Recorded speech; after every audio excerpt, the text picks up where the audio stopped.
mana ki te mana ahurea ki te ahurea.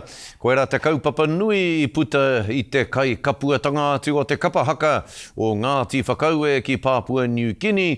Ki reira whakanui ai I te mana motuhake o te iwi koe eke nei ki tōna tau 50. Kia te tiro ake tātou ki te pūrongo I tukuna mai ai e Kere Ama Right.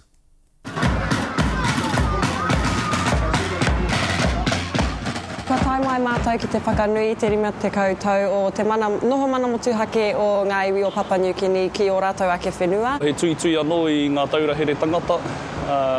Kia rena ai te taukāia I wainga I ngā iwi o te Mona Nui Akiwa o tira o mātou o Aotearoa.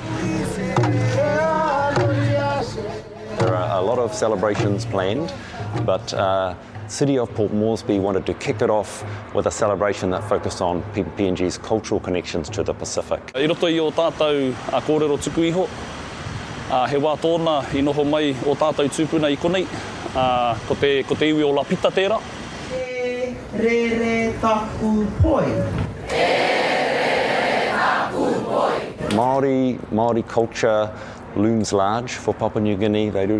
Many Papua New Guineans look to what iwi are doing and see things that they can learn from. So there's a bit of, there's some cultural exchange going on, but look, Eva, the performance is just so appreciated.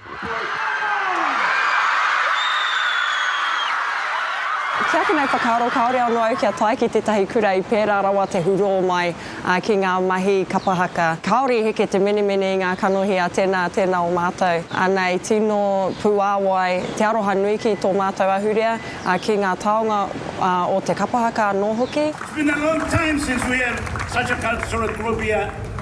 And what a fitting occasion they are here with us. All of us have a serious challenge trying to cope with the introduced systems. This colonial system and post-colonial system and economy and globalization, and it can be overwhelming too. And so it's important that we learn from each other.